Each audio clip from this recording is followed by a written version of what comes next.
Welcome back, mighty Vandals, to Tubs of the Club, your University of Idaho affiliate on the Big Sky Podcast Network, brought to you by Snake River Stampede Canadian Whiskey. I'm your host because Dallas is busy at Nickelback, a.k.a. some jackass's wedding. I'm your host, Brian Marceau. Hashtag stop fall weddings. Yeah, dude, hashtag stop fall weddings. I asked this question to Jason Mayer pregame. If your friend has a fall wedding, are they a friend? And to ask the questions to answer it. But anyway, because Dallas is not here, this is an immediate dive into amateur hour with Marceau and Marten. So joining as co-host and producer, who sometimes does something else that rhymes with producing that I won't bring up, Marten. How's it going, dude? It's going great, and it's an Idaho win, so it's always a great Saturday night. Yeah, we are joined at this instant. We're the live clock counting our initial countdown is at just under 4 minutes of play. Tubs of the Club has 39 live listeners, guys. So we will do our best to be servicing hashtag only Tubs, that comment section throughout the game, throughout the post game. But we have a game to talk about right now. And by the way, Marten, this was a spoiler alert, kick-ass game, man. From wire to wire. Look, this was number 4 Sacramento State, number 7 Idaho, a real top 10 matchup, the kind of FCS game that we have been wanting to see since 2018. If Idaho's going to be here, we want to be at the top and beat the top. Well, look, the game against Sacramento State, final score 36-27, but competitive. Idaho wins by 9. Competitive wire to wire. Do not let that look, 9 points is more than one score. Do not let that gap let you think this game was anything but close. So Idaho drew first blood on a 29-yard field goal by Ricardo Chavez with 7 minutes left in the first quarter, which was then followed up by a Sac State field goal. So end of first quarter, we're at 3-3. Second quarter, there were moments where Idaho looked like they were going to really step away and have a 10 to 14 point lead heading into half. I mean, this is partially off of Anthony Wood's 2-yard touchdown run and a Ricardo Chavez field goal. But there were some penalties. We'll get to this stuff. And Idaho ended up leading 13-10 at half after Sacramento State quarterback Caden Bennett threw a 5-yard touchdown pass to Austin Gerard with 31 seconds left in the half. Second half, TJ Ivy, who, man, it's shocking to see the tight end is one of the big play threats. TJ Ivy gets a 52-yard touchdown pass from Giovanni McCoy, puts Idaho up 20-10. Sac State responds very quickly with an 8-play, 75-yard drive capped by running back Marcus Fulcher running for a 2-yard touchdown. Then, man, one of the plays of the game, near the end of the third quarter, Therese Traynor, 60-yard touchdown pass from Giovanni McCoy to cap a 5-play, 91-yard drive. Idaho leads 27-17 heading into the fourth. Sac State knots it up with a field goal, then an 11-yard touchdown pass from Caden Bennett to Marcus Fulcher with 4 minutes and 54 seconds left in the game. That's when Idaho did what Idaho does under Jason Eck. Idaho with a 4-minute, 46-second final drive to set up Ricardo Chavez for the game-winning 30-yard field goal with 1 second of gameplay. Ormani Arnold made the score look a little better with a 6-yard fumble return for a touchdown when Sac was going desperation to try to pull off a kickoff return for a touchdown on a squib kick.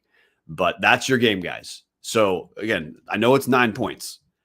Idaho did not get their knockout blow until there was 1 second of gameplay left. That's how close this was. So, Marten, with that said, what went well for Idaho? For me, it felt like I think the one thing that went well was, I think it might be talked about in like what might not have went well, but I think for me, like one thing that kind of stood out was the Anthony Woods and on the ground game. I think had a pretty, I thought was a pretty productive game today. Oh, you're 100% right. And we're going to hit this in other ways, but Idaho dominated the ground game, rushing for 178 yards, net yards on 44 rush attempts. That's 4 yards per carry, capped off with individual performances of Anthony Woods, 24 rushes for 117 net yards, 1 touchdown, a long run of 19 yards. But McCoy had some magic on the ground as well. 11 rushes for 52 gained yards. You subtract 20 from sacks, but you also subtract a handful of rushes there. But McCoy gains 52 yards for Idaho on the ground. Nick Romano, 7 rushes, 32 yards. We're sticking with what went well offensively. Look, you talked about the running game. You were right to bring that up. But man, Giovanni McCoy made some plays. Dude was 15 to 21 through the air, 234 yards, 2 touchdowns, had 3 sacks. Part of why McCoy was, to me, was as impressive as he was is something we'll hit in the not went well section too. But McCoy was on the run a ton, sacked 3 times, hit the ground far more than 3 times. And the big plays for Idaho, look, McCoy had a 60-yard touchdown pass. That was his longest pass play of the game. But McCoy did not just hit open guys. McCoy had to make something out of nothing quite a bit in this game, and he delivered. I mean, you look at the receiving numbers on the 15 receptions. Hayden Hatton, 7 catches, 72 yards. He's going to get in the end zone pretty soon, guys, and break that record. Terez Traynor had a 60-yard touchdown catch. That was the only catch of the day. TJ Ivy, 2 catches, 52 yards and a touchdown. Jermaine Jackson, 3 catches for 38 yards. That's most of the work in the receiving room. But, looking at the overall team stat split, like we just said, Idaho rushed 44 times for 178 yards, passed it 21 times for 234 yards. I mean, the Vandals, Marten, I think were effective both on the ground and through the air. And look, that's Taylor Cash in the comment section saying, and his deep ball, talking about Giovanni McCoy, Super George 111 deep balls. Yeah.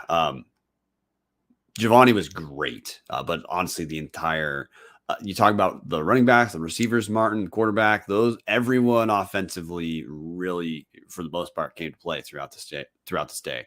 So we hit some offensive stuff. Marten, what went well for Idaho defensively? Defensively, I think for me, the big one that I saw was when Idaho's offense had some costly turnovers.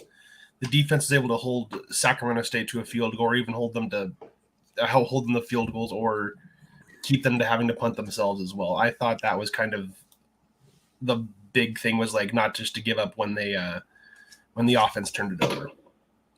Okay. For me, what easily went well or went best for Idaho defensively is Sacramento. We hit this on the pregame show. Sac State rushes the ball about 1.5 times for every 1 pass attempt. So Andy Thompson wants Sac State to run the ball, not just their running backs, but Caden Bennett as well. Idaho killed the Sacramento State ground game, absolutely demolished it on the day. Sacramento State with 69 net rushing yards on 29 attempts. That's 2.4 yards per rush. So total yards gained was 110, but between sacks and some negative rushing plays, the Hornets lost 41 total yards. So holding Sacramento State to 2.4 yards per rush, not even 7. Yeah, I know 69 is a nice score, but below 70 on the game. I mean, that's a nice day for the defense. Nice day for the defense. And here's the other thing. Andy Thompson really wanted to be able to run it against Idaho. He didn't give up really on the pass. Andy Thompson did not give up on Sacramento State on the ground until late. And look, Idaho didn't wear out. Sacramento State's got a strong offensive line. They've got good guys rushing the ball, both at running back and quarterback. And didn't matter, man. Idaho defensively and front seven, man, this was a game. If you were concerned about this because of if you were concerned about the Idaho defensively against the Grush because of the Cal game, well, you don't need to be worried about this. Sacramento State's a good rushing FCS team with a good offensive line, and Idaho shut them down on the ground.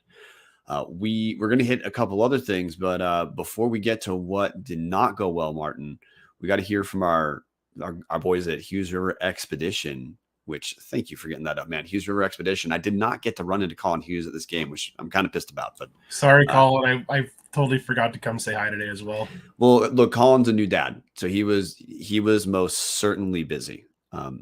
But anyway, by the way, Taylor Cash, shorthanded front seven, no Malachi tonight. You're right, and still the front seven Taylor looked pretty good. Keyshawn James Newby, the transfer from Montana Tech on the edge, he's looking pretty good. At least I think he's looking pretty dang good. Hughes River, if you're looking for a great all-inclusive week-long vacation, don't look past your backyard. Hughes River Expeditions has been Vandal owned and operated since 1976 and are ready to take you on the vacation of a lifetime. Enjoy a multi-day trip down the Middle Fork of the Salmon, the main Salmon River of no return, the Salmon River Canyons, or the Selway. Check out special trips like the one to see the Perced meteor shower. Camp on pristine beaches, run amazing whitewater hike scenic trails, spot wildlife, soak in beautiful natural hot springs, and fish some of the most remote stretches of river in the country. You just bring her close, let HRE handle the rest. Grab a paddle, catch dinner, and ride the bull all throughout the Gem State. Call them now at 800-262 or 1882 or check them out at hughesriver.com. Doesn't matter if you're a big group or a small group, contact Hughes River. What did not go well today, Marten? I think for me, it was untimely penalties. It seemed to me like they're always, I want to say it was the touchdown just before the end of the first half. They had a couple of, and they had some stupid penalties, like a unsportsmanlike conduct penalty where, yes, Caden Bennett flopped, but Idaho should not have done any, should not have let them get to their head, or like a roughing the passer, which might not have been one. I don't know. It still seemed like there was like some untimely penalties that kept drives alive for Sacramento State. Oh, and killed drives for Idaho. Look, Idaho only had 49 total yards lost due to penalties. If you are only understanding lost penalty yards as what was assessed because of the flag. If you're talking about lost games or what would have been third down, stop and sack on third down, but now Sacramento State has life. Idaho felt like they gave up about 150-ish yards in good plays by the offense or defense that penalties snuffed out. You're 100% right too about, man, Idaho, very deceiving number to look at, just the 49 yards for penalties.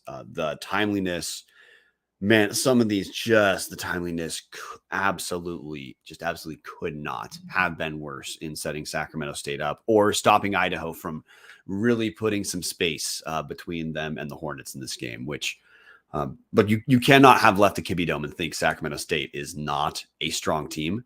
But there's also ways we could rerun this game where Idaho wins by no fewer than 14 without a late, fumble recovery for a touchdown at the end. So the part that did not go well for me, like there's kind of two to hit, one offensive, one defensive, Marten. And pass protection from the O-line was not good enough. Or to me, it was not good enough. Idaho did well offensively because Giovanni made something out of nothing a lot.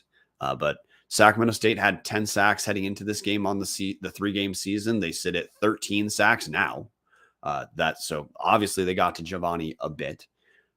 And Giovanni was under duress. And this was a game that, even though Idaho was leading for virtually the entire game, Marten, I was anxious for a lot of this game because Sacramento State being able to not give McCoy very much time really made me think that Idaho, even though Idaho was in control for most of this game, it felt like losing control was a lot more tenuous than, like Idaho leading 27-17.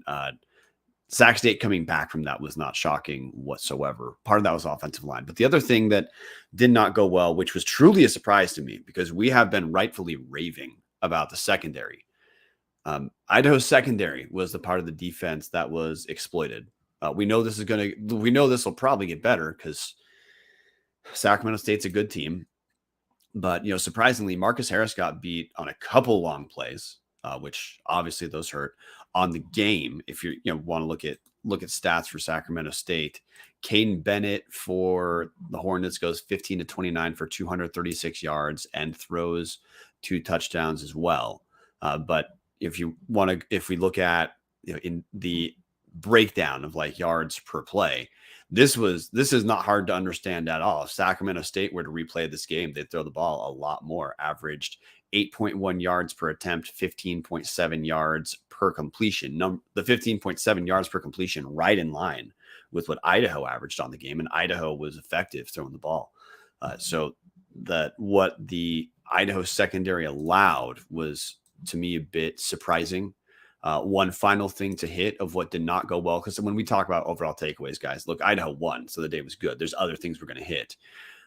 Idaho lost 2 fumbles. which this is the second consecutive week with 2 lost fumbles on the season. Idaho is -4 in turnover margin, -2 now in Big Sky play.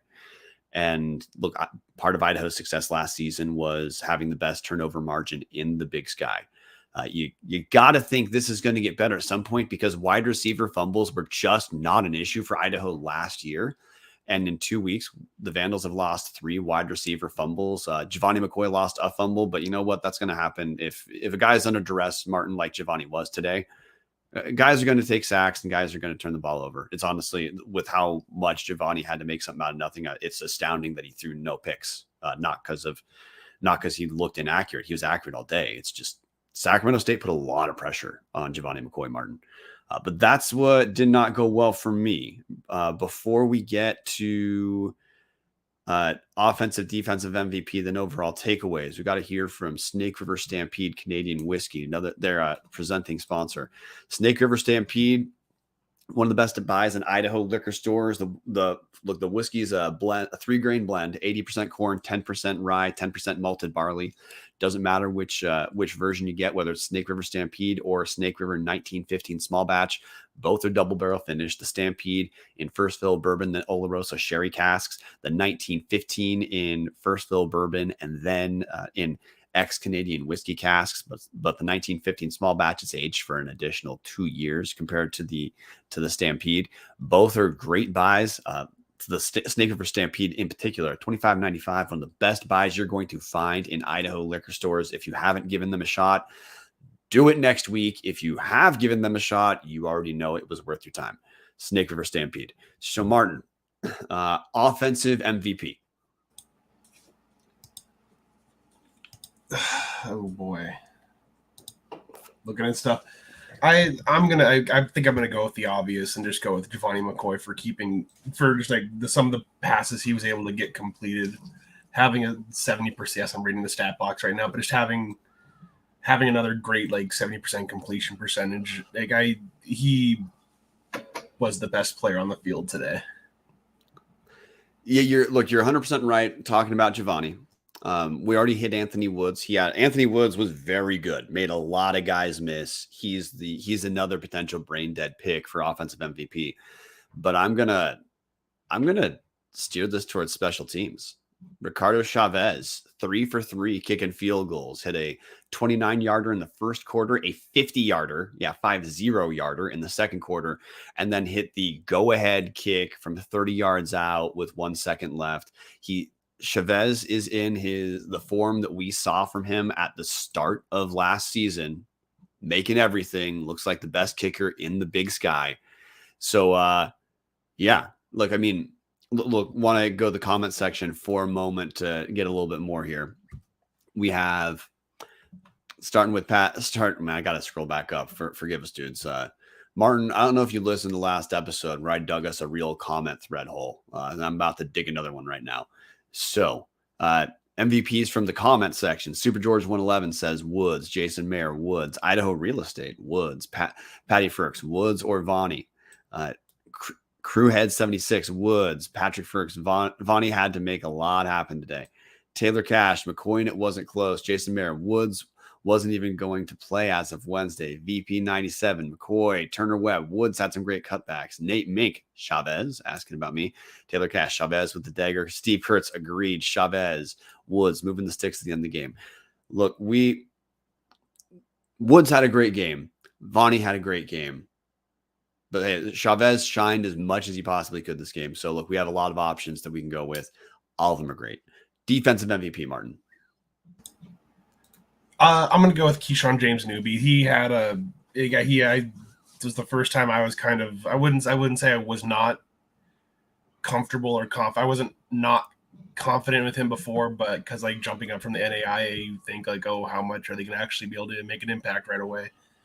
But for me, I think he was my defensive MVP today. Yeah, I'm going to be boring, Marten, and 100% agree with you, because broadly, if I could just give the defensive MVP to the defensive line for their role in shutting down Sacramento State on the ground, that's what I go with. But If that's what I'm looking at, then yeah, Keyshawn James newbie is the dude to talk about. Had a sack, which was for a 16-yard loss, 3 solo tackles, and one tackle he assisted on. Also got to say, look, Marcus Harris would not be defensive MVP today because of he did get burned a couple times. Yeah, he did get burned a couple times, but just want to bring this up. Both Tommy McCormick and Marcus Harris, and like Tommy McCormick, it's a little more expected because of his role as a safety, but those are 2 dudes in our secondary who hit pretty dang good. Marcus Harris seems like he is always going to have at least 1 to 2 solo tackles where he reminds you that he can make an impact, not just knocking the ball away. Tommy McCormick also, look, he was involved in helping shut down the Sacramento State ground game. But I got to agree with you. If we're going to go with one of the dudes in the front 7, I'm going to go Keyshawn James newbie. Before we get to our broad takeaways, because look, we got to talk attendance because the attendance felt pretty dang good. We'll hit the number. Got to talk what this game seems to mean for Idaho. But we have to talk about Tap the Keg first, because Idaho just had a big win at home. There's no way Idaho's not moving into the top 5. And if Idaho is not moving into the real top 5, not the Portland State top 5, then maybe just never pay attention to a single poll for, I don't know, forever. Let's talk Tap the Keg. It's going to happen October 13th, which is the Friday before homecoming. It's going to be from 3:30 to 7:30 at the Dan O'Brien Track and Field Complex. That's just outside the Kibbie Dome. Essentially, it's a brew fest where you're going to have Oktoberfest themed food. You're going to have a ton of local regional beers, ciders, and seltzers to taste. It was a well-attended event last year. It's going to be better this year.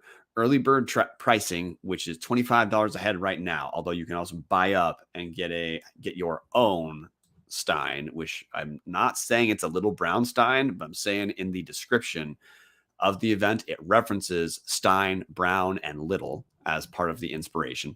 But you can buy up and get your own Stein that gives you bigger tastings as well for $50. But get your tickets quick, man. Grizz fans are going to buy tickets for this too. So if you want to go, get your tickets now. Early bird pricing. That's Tap the Keg. Looking for tickets, you can, as I'm entering amateur hour, to find the URL on our page. Go to go.uidaho.edu/Tap the Keg. Takeaways, Martin. Take this wherever you want, dude, because we do have a couple areas to hit. It felt great to be back in the dome today. I think we'll get to this number in just a second, but it felt loud. It felt kind of like a homecoming type atmosphere, even though it wasn't a homecoming game today. The other one, it just was obviously for first game of the year. There's going to be some hiccups like there was getting in. People maybe get in a little earlier than 15 minutes beforehand, or the other thing that happened, that's kind of my broad takeaways. Okay. So first game about the game experience.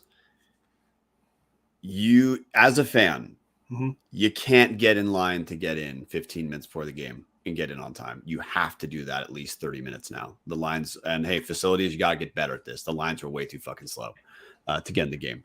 That's probably the only thing I'm really going to bitch about is the lines to get in were way too slow. They were backed very far up, like well into the parking lot when I tried to get into the game. I went around the back on the alum side because there's some additional entrances. But that's got to get better. Mm-hmm. Attendance, Martin, you brought it up. The energy was great inside the dome. I posted a picture on Twitter from my viewpoint. I was on the alum side taking a picture of the student side. And I thought the energy was pretty dang good. Attendance was not, if you guys remember first home game last year against Drake, attendance was disappointing. I wasn't disappointed in attendance at all. I'm with you. This game reminded me attendance-wise of like homecoming last season. What's your ballpark guess on the actual attendance number, Martin?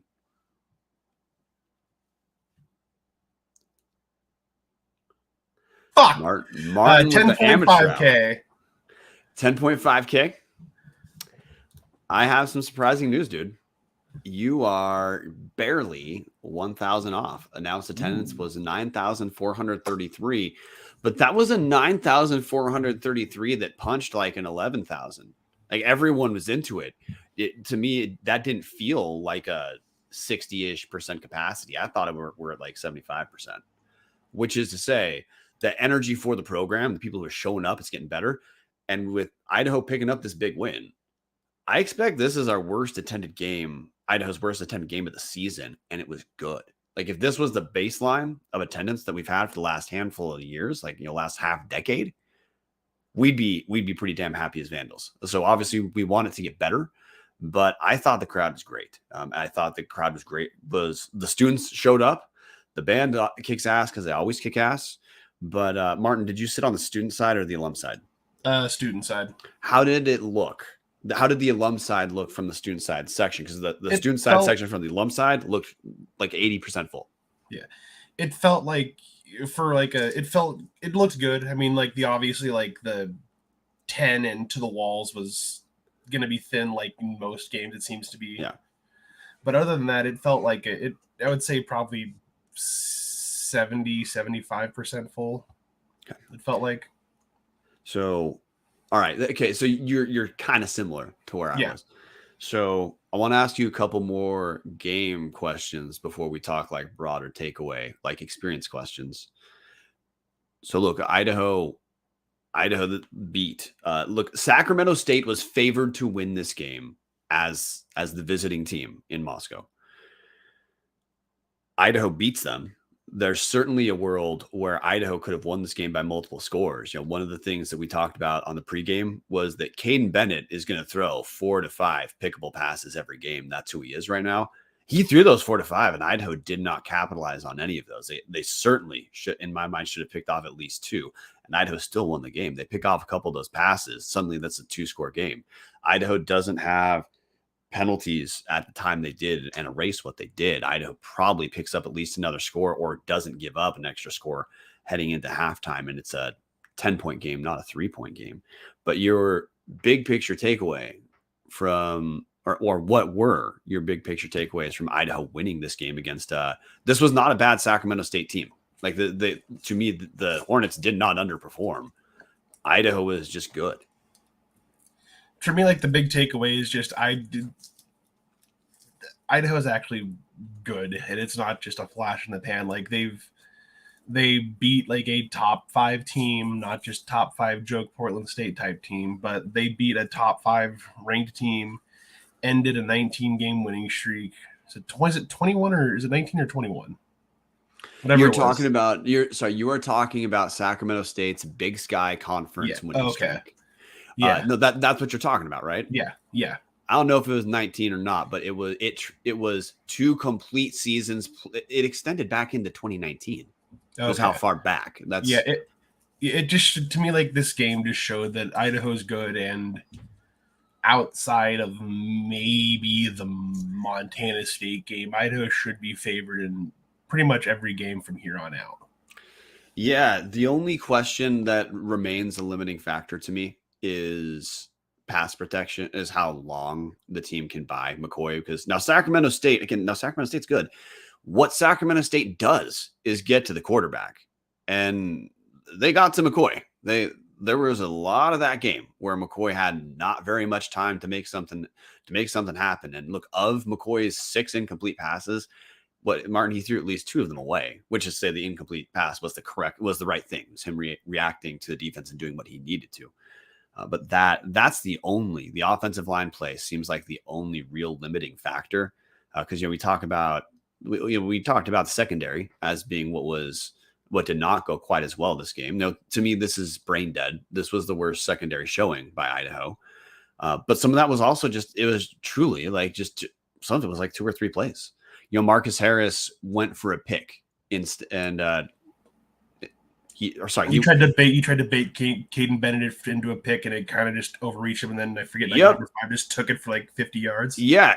Harris. Well, Harris was also there. He just whiffed. The first one I'm talking about, he was there. He just missed. And so his receiver was unprotected for, like you said, 50 some yards. Harris. And then there was another one where he did like a pump fake, and Harris completely bit on it. Yeah. Which isn't a put down to Marcus Harris. He's an all Big Sky level talent for sure. We know he's going to play like it. He's played like it most of the season, and he's going to play like it in the future. Um, but the reason I bring that up is we know there's going to be stronger performances out of the secondary overall. We know Idaho is going to have to start forcing some turnovers though, because I just don't think that Idaho is going to be able to be negative turnovers and they're not going to beat Montana State with negative turnovers, and negative turnovers is what might keep Montana close when it's looking like on paper Idaho Montana should not be a close game. But I guess one of my big picture takeaways is I referenced offensive line. I got lost the secondary rabbit hole. Offensive line is the one thing that we're still a little bit concerned. Every other group is passing the test, guys. Idaho can score through the air. On the ground, Anthony Woods is very good at making something out of nothing, but often the line was better to me on the ground game for the most part than through the air.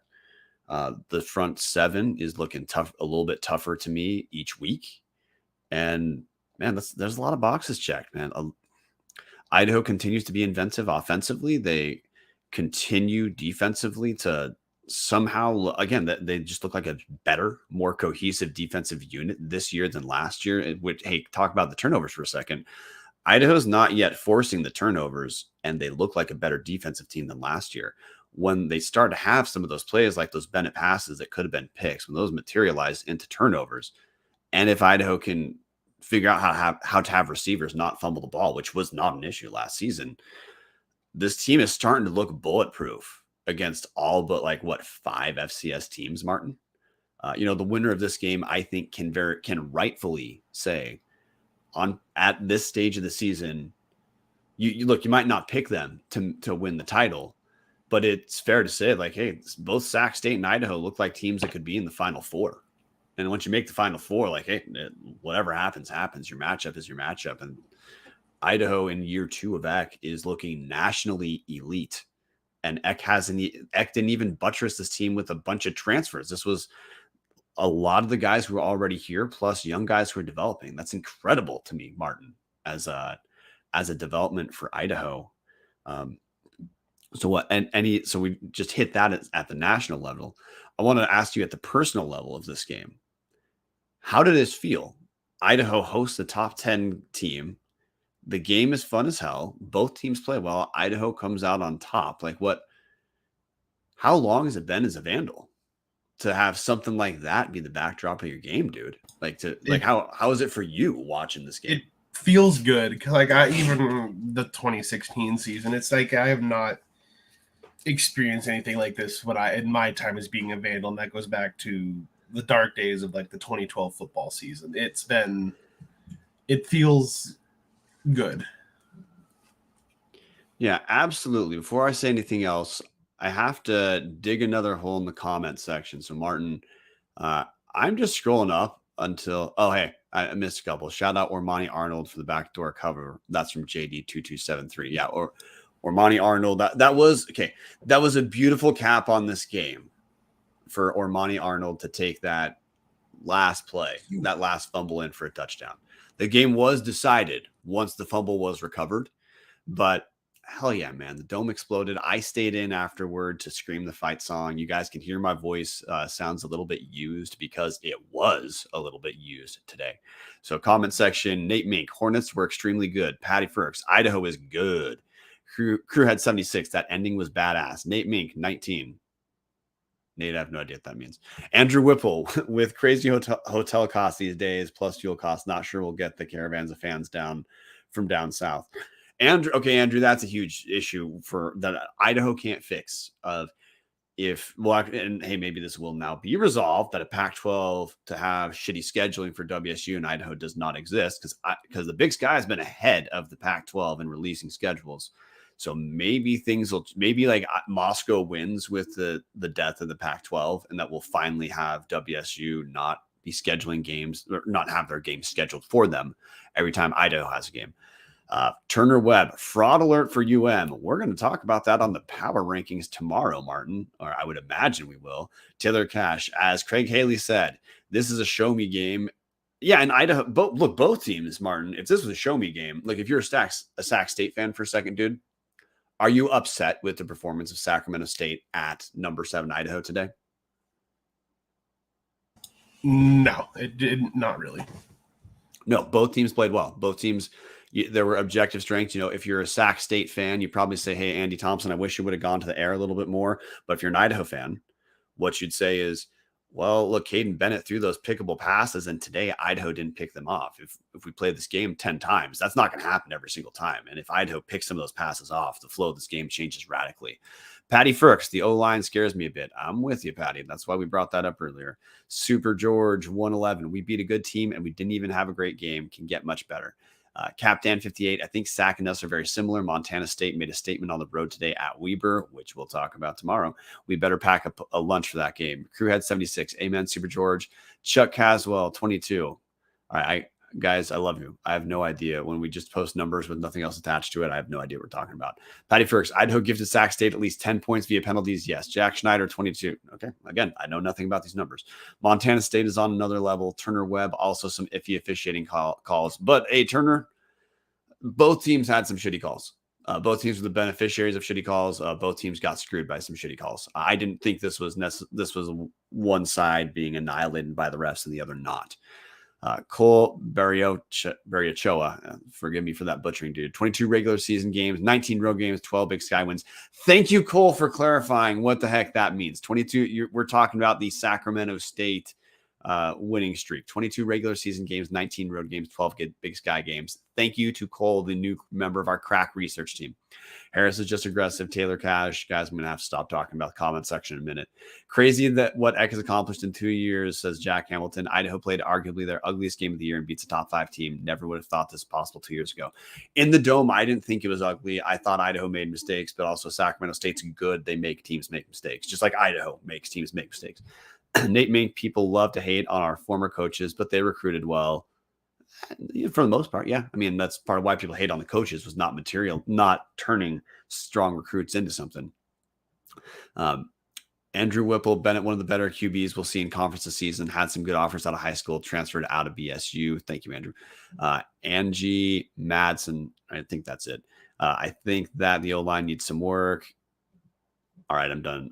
And Captain 58, I've said the same thing, Nate. The cupboards weren't bare here like they were/are at ISU. Okay, man, I like Marten. I completely torpedoed my thought process on what we're talking about. So, one, you felt great about the takeaway of the game of, hey, 2 top 10 teams, a version of a heavyweight battle.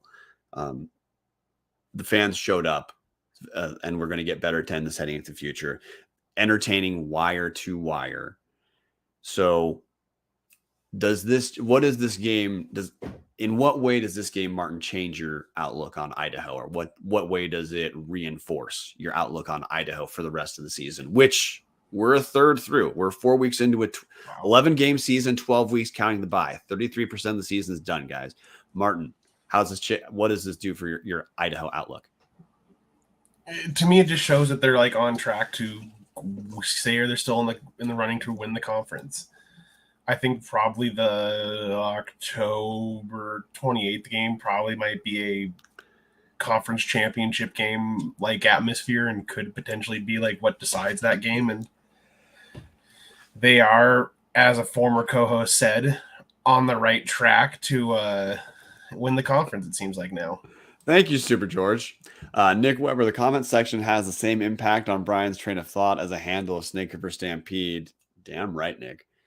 Nick, here's the issue: is when there's only a couple of us, you can forget the comment section, and then you go back, and I kind of like Jason Mayer made a whole joke about the comment section the episode on Tuesday, and I kind of like that. So I'm game digging that hole coming back. Look, Eastern right now is up 27-24 on UC Davis with 13 minutes left in the fourth as we're recording. And they just got a big interception too. I know we're kind of dating this episode. Yes. Look, the only reason I bring that up is, hey, next week, Eastern isn't looking like a walkthrough game anymore. Eastern Washington looks much better than last season, but we're talking about takeaways for Idaho. You're 100% right, Marten. It feels like the conference championship will be decided on October 28th in Moscow when Montana State comes to visit your mighty Vandals, who absolutely need to be top 5 after what we saw today. So, you know what, dude? I think we're closing in on being able to call this an episode. Make sure to support us, patreon.com/Tubs at the Club, to join the #OnlyTubs Discord, which was still relatively active today, even though the dome reception is shitty, is super active during road games. Marten, are you going to see everyone on Saturday in Cheney? Yep, I'll be there. I know for sure I'll be there in Cheney with my dad being there to watch the Idaho take on Eastern. I'm going to be there for sure. As I'm going to be there as well. So my wife and I'll be there. That's going to be, to me, our de facto 5th home game, is being able to drive to Eastern. And then we have the other games left. But man, Idaho hits. We're in a huge run of the schedule for Idaho, Marten, where Idaho picked up the Sac State win. Now we need to get the win against Eastern and Montana before the bye week on October 21st. Or I might be missing a game that I'm running through right now. Well, obviously I'm missing a game. But we have in the comment section, Patty Firks is going to be there. Maximilian Antouche. Please tell me if I butchered that pronunciation, Max. He's going to be in Cheney. Jonathan Jacobs. How much fun is this team experience right now? Happy Saturday nights. We're a rarity for a long time in Moscow. V's up. Yes, Jonathan, dude. That was my other takeaway. And the Mayors are going to Cheney too. Is the parking lot, to me, the energy was great. All the Tubbs listeners are super friendly, and I love running into new Tubbs listeners, and I love running into Tubbs listeners who we message with and I don't get to see except when they're in Moscow, like Steve Kurtz, who's also going to be at Eastern. The energy around this program, Marten, is as good as it's been since Idaho dropped down to the Big Sky. It's not remotely close. Coaches kick ass, players kick ass. The fans are getting back on board. And considering how long Idaho was not worth paying attention to, I think being at the level Idaho is at today for first home game, if this is the floor, buy your tickets now, dude. The Montana game tickets have to be looked. I know this because I called the ticket office. There are more tickets sold for the Montana game this week than there were for the Sac State game as of Tuesday when I called in. So there's not going to be as many tickets. If you want to go to that, get your damn tickets. But man, we need to fill up the dome and support the team while they're here. The teams are doing. The athletes are showing up on Saturdays. The coaches are doing what they need to as coaches and with reaching out to the community. The university football team is doing everything you would ever ask them to do, Marten. We have to reward them by coming to the games if you can. Any other takeaways? Any other things you want to hit on? We've got 48 live. Yeah, I got one last. We can give ourselves permission to keep going. They're not falling off yet, so they still want to talk football. Yep, I think the one thing I thought was interesting, I didn't experience it today, was the new way they are selling beer this year. You can buy drink tokens. I wonder where they got that idea from. And you can just buy as many beer tokens as you want, and then you don't have to pay for beer at the games. You just have to give them the tokens. Still only 2 at a time, though. It's a new unique way on how they it's an interesting take on beer sales this year. Hopefully it'll speed up the alcohol purchasing experience, but it sounds like they didn't. It sounds like it didn't speed things up a little bit, but I'm sure it might just be first game. So the people I sat next to loved the beer tokens, which if it wasn't clear, you can buy beer tokens. And you don't have to sit and stand in line the way that slow moving, not staffed well enough line is going to be. Like, okay, Marten, you got to buy in person. Okay. But what I'm saying is once you have the token, you get to just trade it in for your beer. Yeah. So like you do have to buy them. But like if you want to go back, if you're a repeat and the beer tokens just keep on going through. They don't expire at the end of each game. You can just buy them and you could have bought 10 today and use those 10 throughout the 4 home games, maybe 5 or 6 or 7 home games they have this year. So Jason Mayer has a comment saying Parents Weekend and Homecoming tickets are selling. Yes, they are. Parents is Parents Weekend the same as Homecoming? I don't have the schedule. Absolutely, it is. God damn it! Thank you. Okay, Taylor Cash. We play Cal Poly on the 7th. Taylor, you now understand why I absolutely blew through that game. If you saw a Cal Poly score against top 5 Portland State today, which we'll talk about Sunday. So. Sorry, I was wrong. It is Homecoming, Montana. Montana State is family weekend. Yeah. Okay, so we're talking Idaho takeaways. One, I have to bring this up. This is basketball related for like 2 seconds, and this is finally not like hashtag right track joking basketball news. Is I met a handful of basketball players today in the parking lot. They introduced themselves to me. Full disclosure, on Tubbs, we mostly try to leave the athletes. We try to leave the athletes alone on purpose. So they can be undergrads who are doing their own thing, and we're grads doing our own thing too. But EJ Neal introduced himself to me. He's transferred from San Francisco. Then he brought over D'Angelo Minnis, also brought over Miles Clapper, and I believe the other was Quinn Denker. But all the dudes are super friendly, which the only reason I bring that up is, look, we're all going to give the new basketball coach, Alex Pribble. He gets a blank slate heading in, but it's great to have the basketball team be doing similar to what the football team is and reaching out to the community, trying to build bridges and earn support back. Those players they are not the people who lost support, but they're the ones who have to earn it back. And it was cool to meet them. And now I'm obviously rooting for Idaho, but having met some of the guys, having them being friendly, nice dudes, it is now impossible to not do it. It's impossible to do anything but hope that this team turns into exactly what we all hope it is. Talking football now, Martin. Would you say they're on the right track to earning more fans? Absolutely. But again, I don't mean that to make fun of the team, because I'm stoked for basketball season. And I think the new guys, everyone needs to give the new guys their own shot. They need some time. But want to talk about the receiving room a little bit. Terez Traynor, 1 catch, like I said, for a touchdown. TJ Ivey, shockingly now becoming a deep play threat. He had a 52-yard touchdown today, 75-yard touchdown against Nevada. What surprises have you had out of the receiving room so far, Martin? I'm not going to lie. The biggest surprise to me was TJ Ivey. I kind of thought he didn't get much playing time in his first 4 years in college. I was kind of thinking, he's just might be a nobody. Might just be a depth guy / blocking type running back. But after that Nevada game where he had that 75-yard touchdown reception, I was like, okay, he's a viable threat, and it's not just he's not just a body to fill in for blocking type plays only. Yeah, that to me, when I see TJ Ivey, I wonder okay, how in God's name did he not play again at Coastal Carolina? Because he just looks like our 4th best receiver. That's it.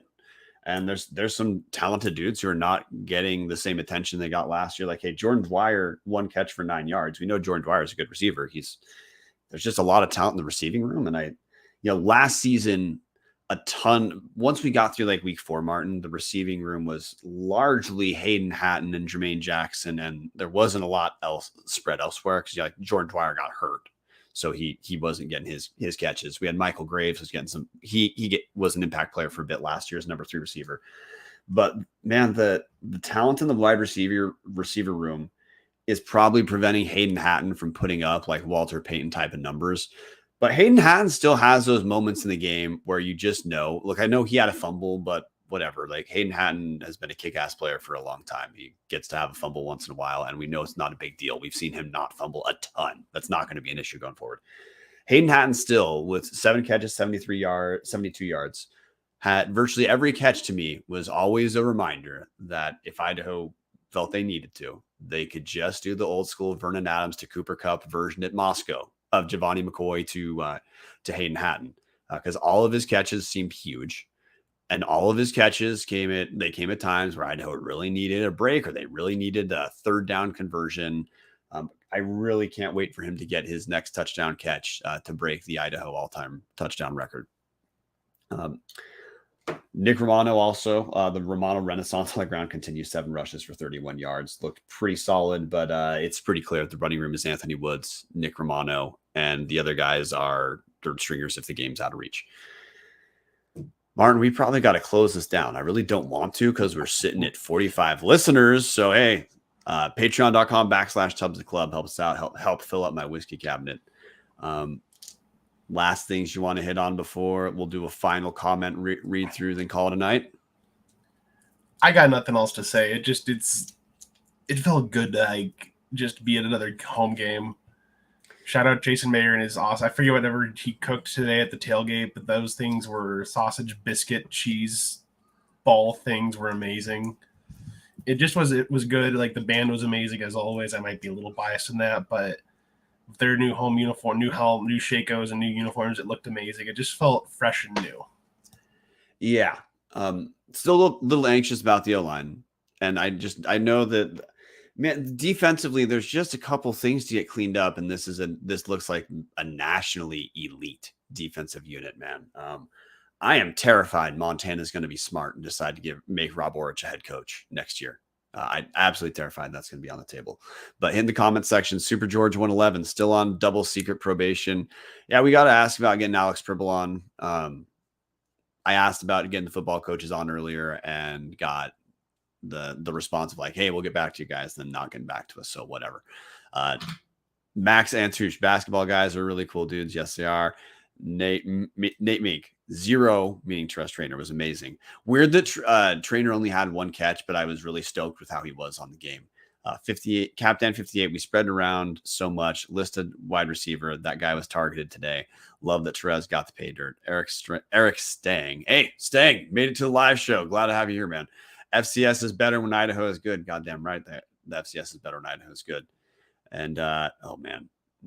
I clicked the button and made a huge mistake. Crewhead 76. Sack wanted to force us to run today, and we did. Patty first. Eastern's DB still can't tackle, and the clip of Jason taking a pull of Snake River Stampede needs to be an outro.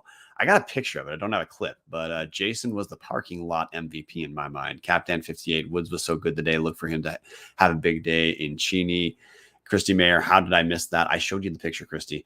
Crewhead 76, great victory. Another building block to reestablish our program. Kevin Ridenour, Orich can do better than Montana. He means Nate Mink, Montana State is going to poach us. Tubbs the club, Grizz.